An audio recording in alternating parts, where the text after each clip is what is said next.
السلام عليكم ورحمة الله وبركاته. الحمد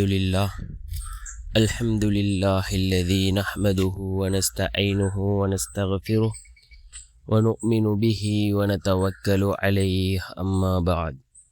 அன்பிற்குரிய அல்லாஹ்வின் நல்லடியார்களே, அன்பு சகோதரர்களே, நாம் தொடர்ச்சியாக பார்த்து வரக்கூடிய துஆக்களினுடைய திக்ருகளினுடைய தொகுப்பில் இன்று நாம் பார்க்க இருக்கின்ற விடயம் என்னவென்றால், நம்முடைய துஆக்கள் அல்லாஹ்விடத்தில் மிகவும் வேகமாக கபூலாக வேண்டுமா?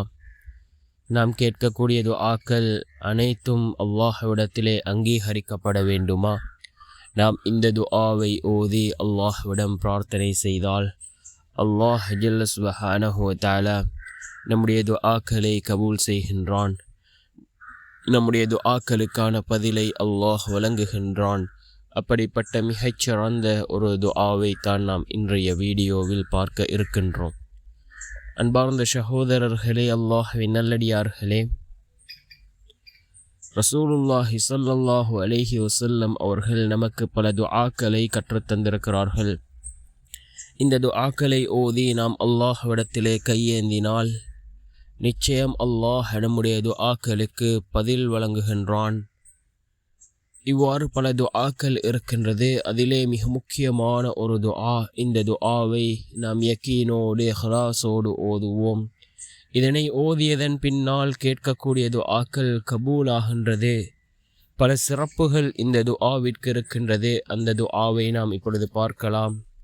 அல்லாஹும்ம அன்த خلقتني وأنت تهديني وأنت تطعمني وأنت تسقيني وأنت تميتني وأنت تحييني.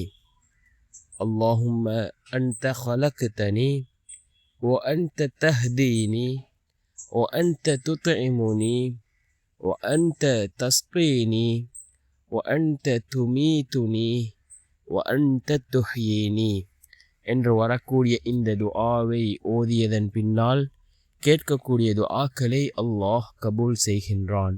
யக்கீனோடு இஹ்லாஸோடு ஓதுவோம். அவ்வாறு கேட்கக்கூடிய துஆக்களே அல்லாஹ்விடத்தில் கபூலாகின்றது. நாம் ஓரிரு தடவைகள் ஓதிவிட்டு நான் துஆக்களை கேட்டேன், என்னுடைய துஆ கபூலாகவில்லை என்று கூறுவதை விட நம்முடைய துஆக்கள் கபூலாகும் வரை தொடர்ச்சியாக நாம் அல்லாஹ்விடம் பிரார்த்தனை செய்வோம். நிச்சயம் அல்லாஹ் நம்முடைய பிரார்த்தனைகளுக்கான பதிலை வழங்குவான்.